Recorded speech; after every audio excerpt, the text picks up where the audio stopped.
This video contains news and analysis related to a recent terror attack in Kashmir. The content may include sensitive visuals and discussions that could be distressing to some viewers. Viewer discretion is advised. We strongly condemn all forms of violence and terrorism. The purpose of the content is solely to inform and create awareness based on verified reports.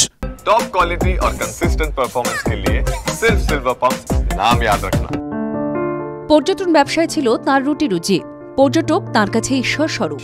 সেই পর্যটকরা বন্দুকের নরের মুখে। আর্তনাদ, কান্না, গুলির শব্দ, রক্ত এসব চোখের সামনে দেখে নিজেকে স্থির রাখতে পারেননি সৈয়দ আদিল হোসেন শাহ। পেহেলগাঁওয়ে যে হত্যালীলা চলেছে তাতে জঙ্গিদের মূল টার্গেট ছিলেন হিন্দু পর্যটকরাই। বেছে বেছে হিন্দু নিধন চলেছে। তাহলে কেন আদিল? প্রশ্নটা নাড়িয়ে ছিল, আর উত্তরটা আরো বেশি নাড়িয়ে দেওয়ার মতো।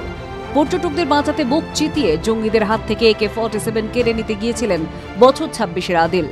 একবারের জন্য নিজের পরিবারের কথা ভাবেননি। জঙ্গিদের গুলিতে ঝাঁঝরা হয়ে গেলেন একমাত্র মুসলিম, পরিবারের একমাত্র রোজগেরেও বটে। প্রত্যক্ষদর্শীরা জানাচ্ছেন, একজন মহিলা পর্যটককে জঙ্গিদের হাত থেকে বাঁচানোর চেষ্টা করেছিলেন আদিল। দৌড়ে গিয়ে জঙ্গিদের হাত থেকে আগ্নেয়াস্ত্র ছিনিয়ে নেওয়ার চেষ্টা করেছিলেন ডাকাবুকো ওই তরুণ। তখনই গুলিতে ঝাঁঝরা হয়ে যান।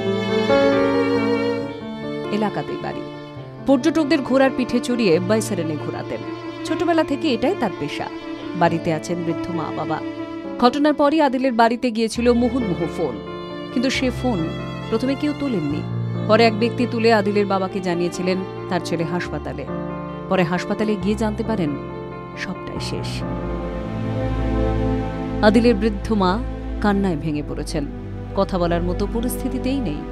পস্তু ভাষাতেই যা বললেন তার সারমর্ম এটাই।